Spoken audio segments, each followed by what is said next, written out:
Let me ask you something. I'm saying you in the face. Like, no matter what you do, no matter how hard you try, just keeps pushing back. The world just your old for you. The difference between people who break down and who break through. It's not money. It's not talent. It's not luck. It's the positive thing. I'm not talking about cheesy modal posters. I'm not talking of empty affirmations in the mirror. I'm talking about the kind of mindset that you're trying to see solutions instead of problems. I'm talking about the power that can turn pain into fuel, that can take a person from broken to unbreakable. Let me take you back to a moment. Maybe where it felt like everything was falling apart. You lose your job, your relationship is on the rocks. Bills are stacking up. Now, here's the key through the exact same event, and one will crumble while the other will rise. See? Why? Because how you think determines what you do. And what you do determines your destiny. Let's get one thing straight. The most of your reality right now isn't the economy, the government, your boss, your parents, or even your past. It's your mind. And inside that mind, there's a battle raging current, a battle between fear and courage, doubt and confidence, excuses and action, limitation and possibility. And you are the general. Most people don't in this battle. They wake up and immediately surrender. They check their phone. They scroll through the chaos of negativity and then wonder why they feel stuck. But here's the truth. Your mind is either working for you or again, you get to choose which one it is. Think of your thoughts like soldiers. Every single thought you tearing it down. Ever I can is like a landmine in your brain. Every what if I fail is a sniper hiding fail. Every I'm not good enough is an ambush waiting to happen. What? And here's the part that most victim in this fight.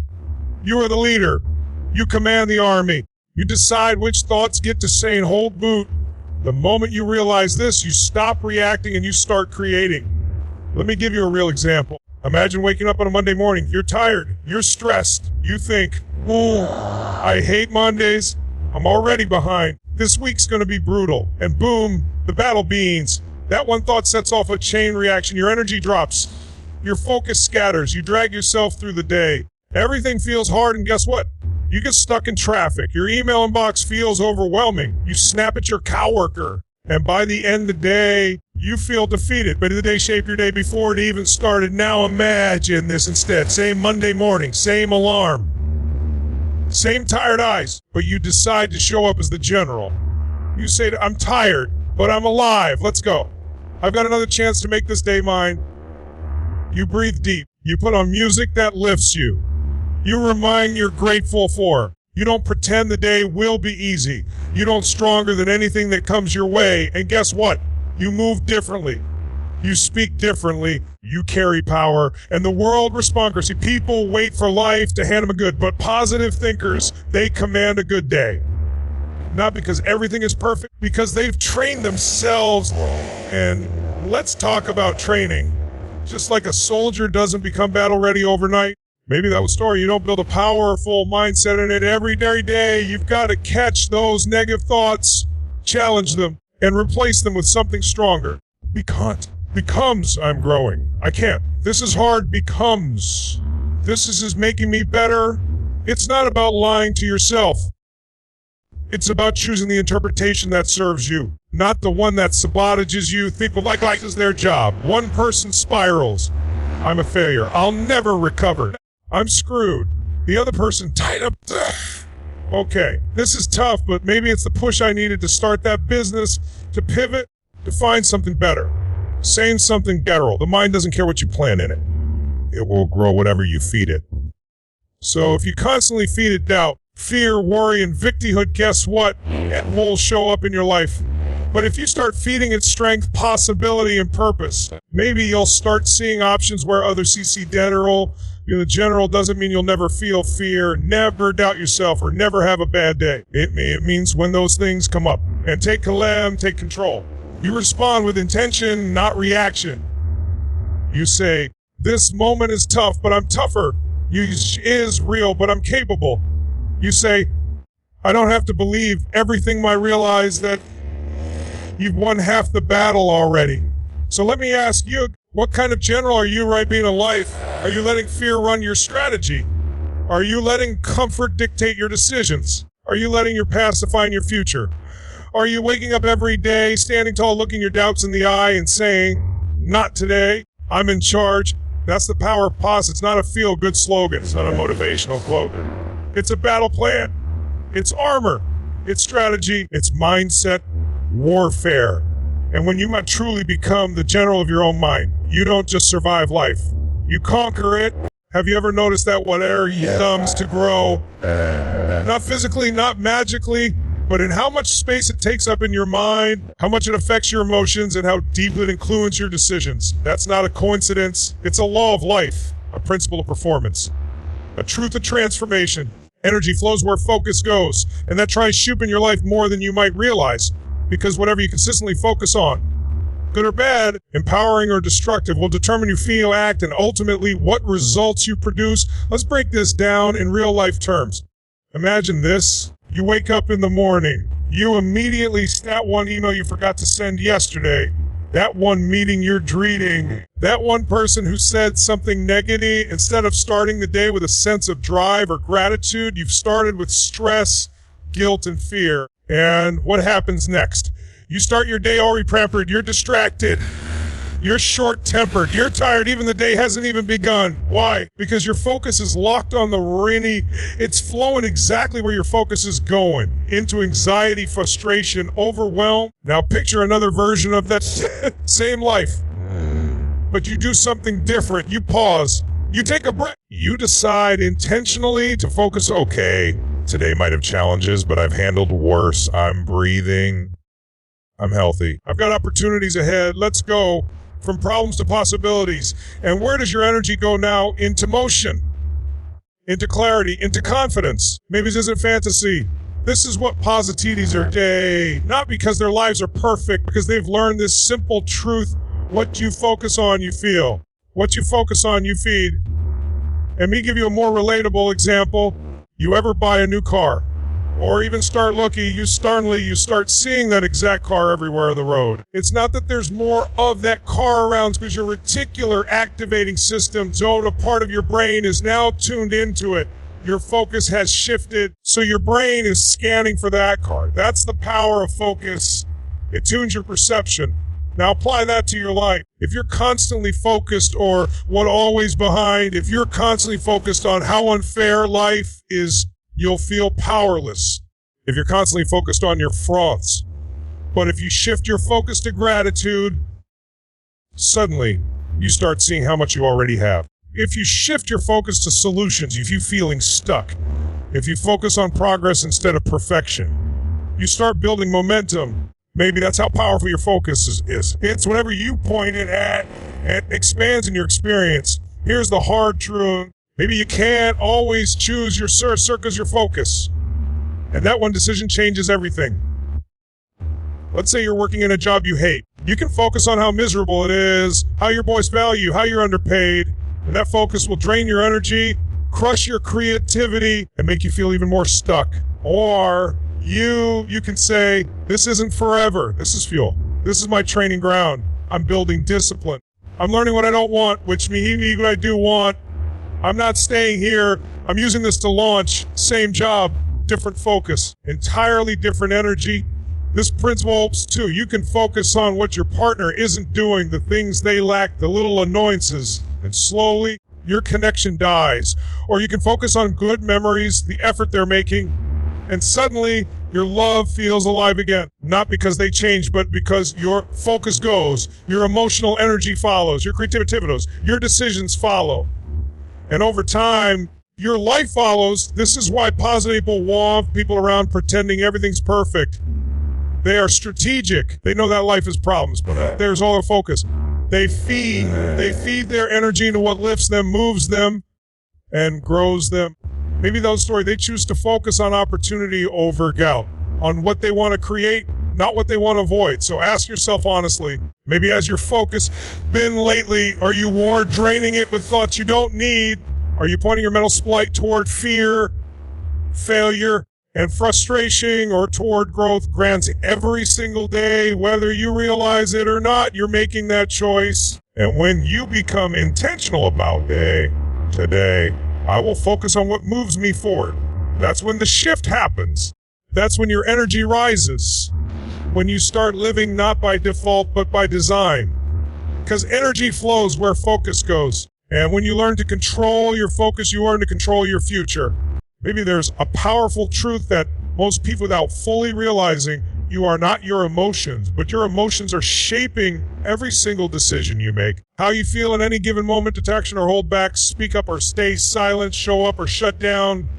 And yet, most people live at the mercy of how they feel. May they wake up tired, irritated, anxious, and just ride that emotional wave all day like a passenger with no control over the wheel. But let me tell you something, the words leaders, elite athletes, and powerful thinkers all know you can change how you feel instantly. Your emotional state, that combination of physically and emotionally, is not random. It's not magic. It's not dictated by your circumstances. It is something you can learn to conduct. Once you learn to control your state, you take back control of your mind, your energy, and ultimately your life.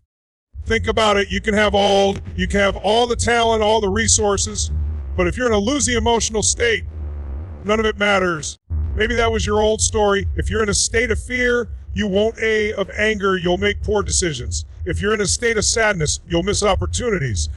But if you can put yourself into a peak, long, determined state, you become unstoppable. Let's take a simple example. Let's say you get a flat tire on the way to a situation by itself is neutral, but your state determines your experience of it.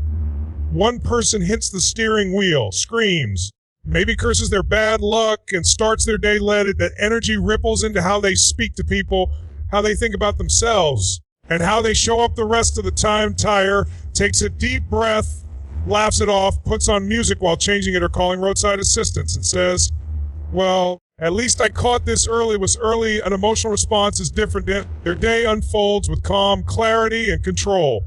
Same problem, different state, different outcome. So how do you actually key levers your physiology, your focus, and your language?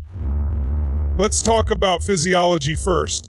If you want to feel confident, energized, if you do that slouching in a chair with your head down and your eyes on the floor, no way. Your body and emotions are real alive. If you want to feel alive, M-O-V-O-V, like someone who feels alive, stand up, straighten your spine, breathe deeply, throw your shoulders back, move with cues, and music can snap you out of a funk almost instantly. That's physiology. That's rhythm. That's energy. That's state change. Next, you focus. If you focus on what's missing, you feel empty. If you focus on what's wrong, you feel stuck. Maybe that if you focus on what's focused on who you love and what you're working toward, your entire energy shifts. Maybe you can literally go from hopeless just by changing what you're focusing on. Now let's talk about language. The words you say out loud and in illusional reality. Saying I'm devastated creates a pain. Saying I'm disappointed. Saying I'm furious fuels a different experience than saying I'm irritated. Your brain listens to the words you use and responds accordingly. Maybe change your language and you'll chow fee. There's a quick test next time you feel stuck, low energy, or overwhelmed. Change your body. Stand up, move fast, jump around. Shake it out. Then change who you're proud of, one person you love, one victory no matter how small. Then speak it out loud. Say, I've got this. I'm stronger than I feel. This is just temporary. You malice shift. It's not magic. It's mastery. Why does this matter? Because life will challenge you. It will hit you hard times. You will undergoes as planned. But if you wait for your state to change on its own, you'll live an emotional reaction. And emotional reaction is a prison. When you break state, you break free. You walk in interviews with confidence, not fear. You respond to conflict with calm, not rage. You approach goals with excitement. Your state like the engine of a race car. The better tuned it is, the faster you move. But even the best car won't move if you're in a sluggish, drained, fearful state, you're in the wrong gear. But with the right tools, movement, breath, focus, language, you can shift that the greats do. They don't let the outside world dictate their inner world. They master their state so they can show up powerfully no matter. And so can you. Every morning before you let the world in, take 5 minutes to condition your state. Move, focus, speak, claim the energy the world throws something unexpected at you, which it always will. You don't just react, you respond. You lead, You adapt because state control is that you master it, you stop living at the mercy of the moment and start living on your terms. Most people run from problems, blame others for them. They ask, why me? As if problems are some kind of punishment. Let me challenge you with a Radicum quote. Flip your entire reality upside down in the best possible way. Problems are not curses. They're gifts. Gifts wrapped in challenge. Gifts diskeys hidden inside adversity. That might sound strange, especially if you're going through something heavy right now. Maybe your business is failing. Maybe you're apart. Maybe you feel like life is hitting you from every direction. I hear you. I'm not here to downplay your pain, but I am here to tell you this: inside of your next level, the greatest growth, the deepest strength, the boldest breakthroughs, they don't easy. They come when you're challenged, when you're pressed, when you're tested. Think about it. What do you grow the most as a when you're stretched beyond what you thought you could handle? Growth doesn't happen in comfort. It happens in conflict. It happened. You used to get up and thinking you rebuild stronger. When life says no, and you decide to keep going anyway. Let me give you a real world example. It feels like a disaster. They panic. Bills are piling up. Their identity was tied to that job. But in that space of fear, something differently. They explore new paths. They take a risk they never would have taken if they stayed comfortable. And suddenly they start a business or relocate and start fresh. That problem they were cursing, it became the doorway to a life. I knew people who were devastated by a breakup only to realize later that it set them from a free toxic situation and led them to the love of their life. I've met people who got diagnosed who their life was over until they used it as fuel to completely transform their health, their mindset, and their mission in the world. The truth is Pride's way of getting your attention. They force you to pause, to reflect, to dig deep. They show you what's not working. They reveal what needs to change. They rebuild resilience. Think of a seed, a hard, tough, dry seed. It looks lifeless. But when it's buried in the dirt, when it's pushed hard in darkness, surrounded by pressure, that's when it begins to crack open and grow. Without that pressure, it stays dormant. Your problems today was your shell. That awakens your potential. That forces you to become more. Here's the key. You have to shift your perspective. People see problems as stop signs, but positive thinkers, they see them as signposts, markers pointing toward a lesson, a growth opportunity, a skill to master. They ask different questions. Why is this happening to me? But how do I make this go away? How can I grow through this? Your ability to grow is in direct proportion to your ability to see your problems as teachers, not tormentors. And I get it. When you're in your old storm, it's hard to see the gift. But sometimes the gift doesn't show up right away. Sometimes it reveals itself weeks. You look back and say, if that hadn't happened, be who I am now. That's not just hindsight. That's wisdom. And you can tap into that wisdom, right? You believe that whatever challenge you're facing isn't here to break you. It's here to build you. Take the story of Thomas Edison. When his factory burning out years of work, he didn't sit and cry. He didn't give up. He said, there's value in disaster. All our mistakes are burned up. That not just positive thinking. That's the mindset of a person who understands that problems are fuel, not failure. Think of J.K. Rowling, who wrote this horror while battling depression, broke, and living as a single mother. Every problem in her life couldn't. She turned it into purpose. What about you? Maybe that was story. What if the problem you're facing for reinvention? Maybe that if the challenge you're dealing with is can handle the person who can handle the future you've been dreaming of. Here's the true thing. No growth ever happens without resistance, was ever written without conflict. No strong person was ever built without pain. So maybe it's time to stop fearing problems, overcoming the lessons they bring. Because when you do, you stop playing the victim and say your own story. You stop shrinking from life's storms and start dancing in the rain, knowing that every drop is making you story. Try me, and start saying, try me, because you now know the truth on problems are gifts, wrapped in lessons. And when you learn to unwrap them, you don't just solve problems. You evolve through, you level up. You rise, and nothing becomes impossible to someone and turn it into power. Take a moment and look around your life. your career, your relationships, your health, your finances, your confidence, your habits. Every result you're experiencing right now didn't just appear out of nowhere. It's not luck. It's not fate. It's not what the world gave you. It's a direct reflection of one thing: your beliefs.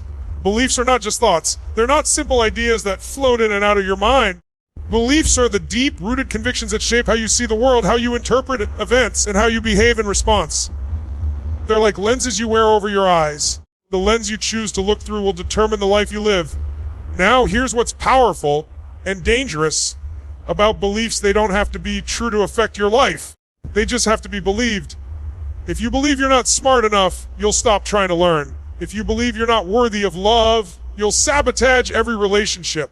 If you believe that success is only for other people, you'll never take the bold actions that success requires. And all of this can happen without you even realizing it. That's the scary part. Most people live their entire lives ruled by beliefs they never chose, beliefs they absorbed from parents, teachers, culture, experiences, and even pain. A teacher told you you'd never be good at math. A parent said money doesn't grow on trees. A coach told you didn't have what it takes. And without realizing it, you internalized those messages. You built walls in your mind, and you started living inside those walls. But here's the truth: those walls are not real. They're just beliefs. Beliefs can be changed. Let's look at a simple, powerful, real-life example. Think about the 4-minute mile. For decades, it was believed that running a mile in under 4 minutes was physically impossible. Doctors said the human heart would literally explode. Runners tried and failed again and again. Roger Bannister decided to challenge the belief. He trained, he visualized, he pushed. And in 1954, he did it. He broke the unbreakable barrier. What's more interesting is what happened next. Within weeks, other runners broke it too. Why? Had the human body suddenly evolved? No. The belief had been shattered. Once people believed it was possible, they found a way to make it happen. Their reality changed because their belief changed. That's the power you hold. Now let's bring it into your life. Imagine a young woman who grew up in a home where money was always tight. Every conversation about money ended in stress or arguments. She grows up believing money is evil, or rich people are greedy, or I'll never have enough.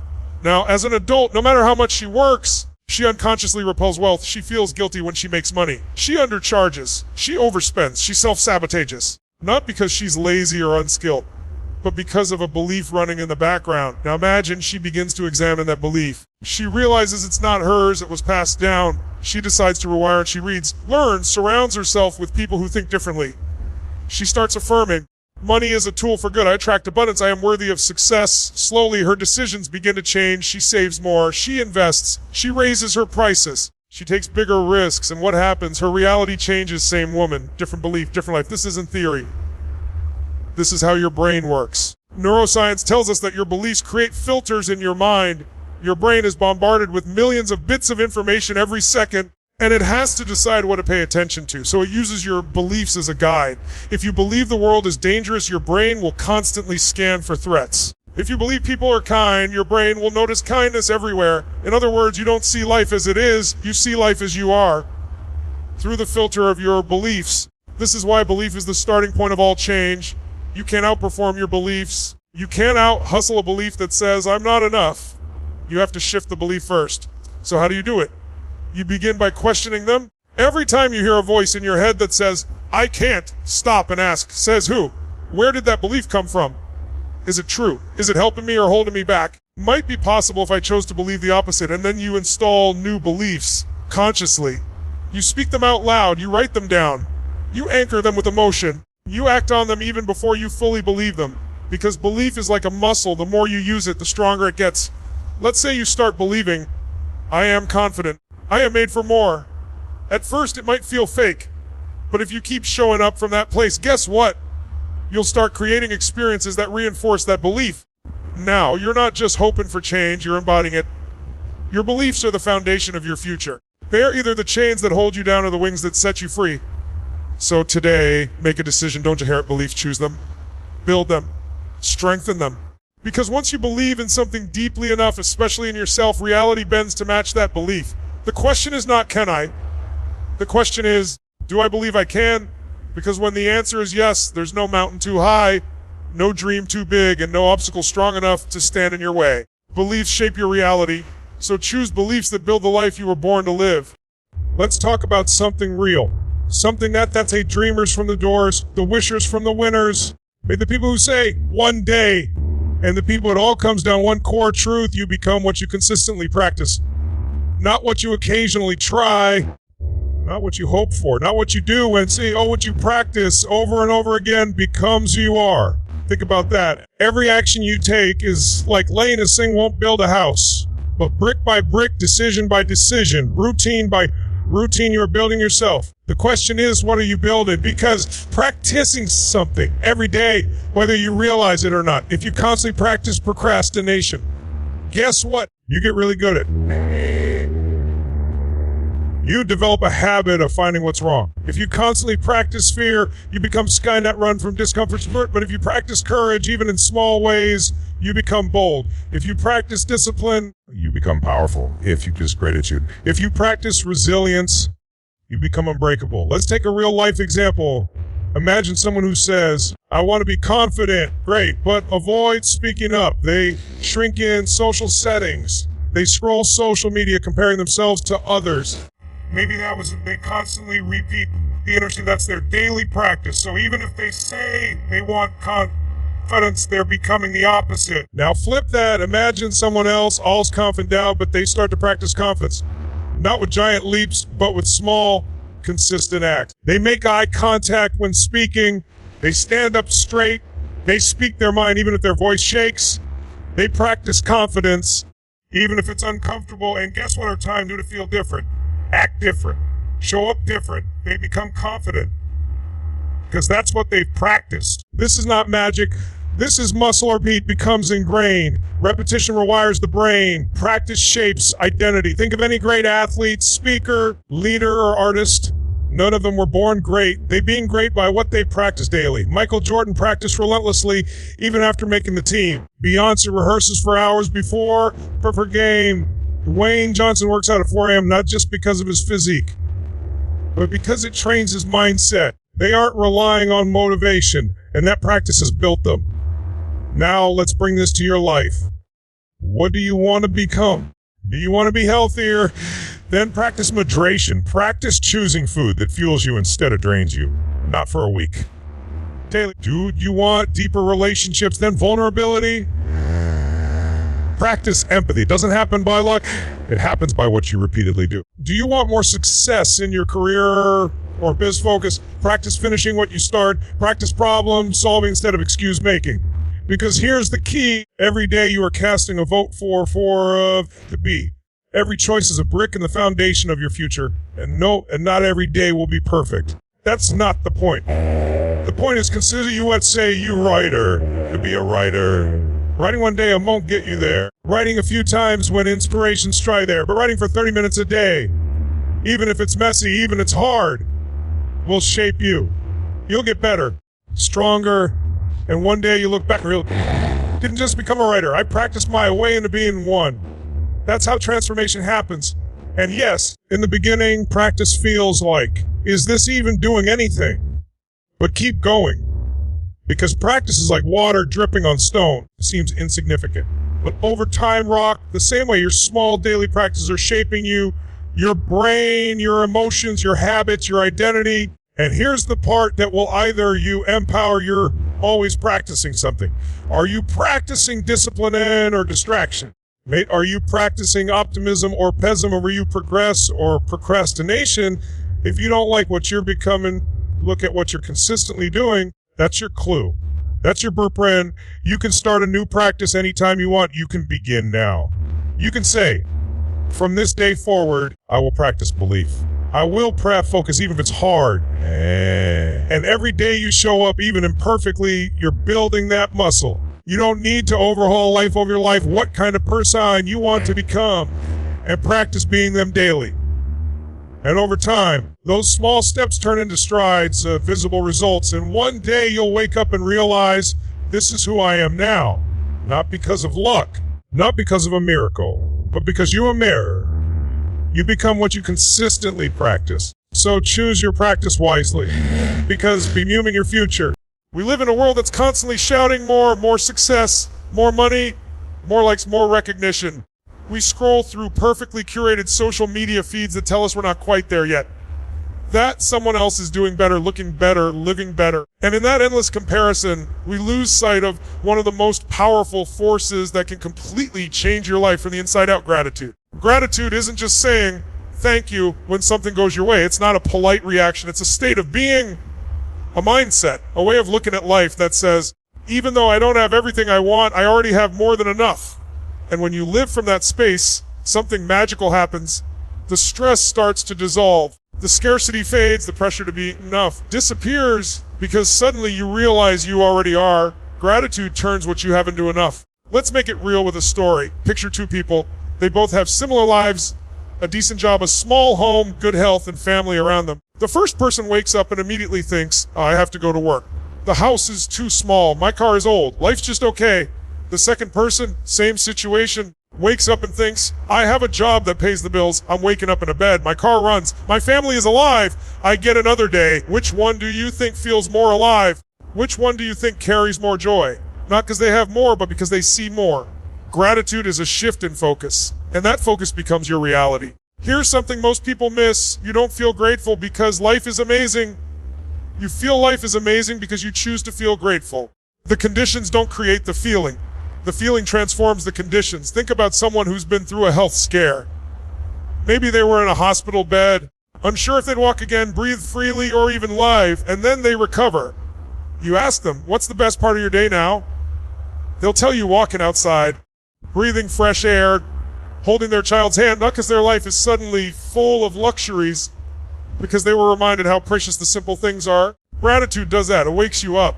It makes you pay attention. It's the opposite of autopilot. It says, I will not take this for granted. Not my breath, not my time, not this moment. And when you live from that space, you become powerful, not because you have everything, but because you see everything differently. Want to feel rich right now? Count the things you have that money can't buy: your heartbeat, your eyesight, your freedom to choose, the people who care about you, the lessons you've learned, your mind, your memories, your ability to grow. Suddenly, you realize you've been wealthy this whole time. We've been conditioned to chase more. But more without appreciation is a trap. There are millionaires who are miserable because they're always looking at the next guy with a bigger yacht.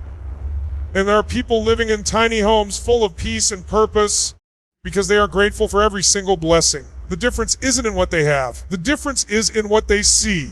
Gratitude isn't just an emotion. It's a practice. And like any practice, it gets stronger with repetition. Try this. Start your day by writing down 3 things you're grateful for. Do it before checking your phone. Before diving into stress, write down the little things. A warm cup of tea. The fact that your heart is still beating. That text message from a friend. Do this for 30 days, and I promise you, your world will start to feel completely different. Not because the world changed, but because you did. Gratitude doesn't mean you stop striving. It doesn't mean you settle or stop growing. It means you build your dreams from a place of wholeness, not from a sense of lack. It means you say, yes, I want more, but I'm not empty without it. Because when you're grateful, even the journey feels fulfilling. Even the setbacks feel like lessons. Even the ordinary moments feel sacred. And here's the secret that most people don't understand. The more grateful you are, the more you attract to be grateful for. Not because of some mystical law, but because your focus changes. You start noticing opportunities. You build better relationships. People are drawn to your energy. You create more abundance because you're not desperate. You're already full. So the question isn't, do you have everything you want yet? The real question is, are you recognizing the value of what you already have? Because once you do, you stop living in survival mode and start living in appreciation mode. You start showing up with a full heart, not an empty cup, and life responds to that energy. Doors open. Peace grows, love deepens, creativity flows. But because life gave you more, but because you finally saw what was already there, gratitude turns what you have into enough. And in a world constantly screaming, you're not enough, you don't have enough, you need more, gratitude becomes your rebellion, your freedom, your truth. You don't have to wait for your life to be perfect to be grateful. You just have to start noticing the perfection that's already hidden in the imperfections. Because once you do, you realize this: you're not missing anything, you're just missing awareness. And the moment you choose gratitude, your world changes without anything needing to change at all.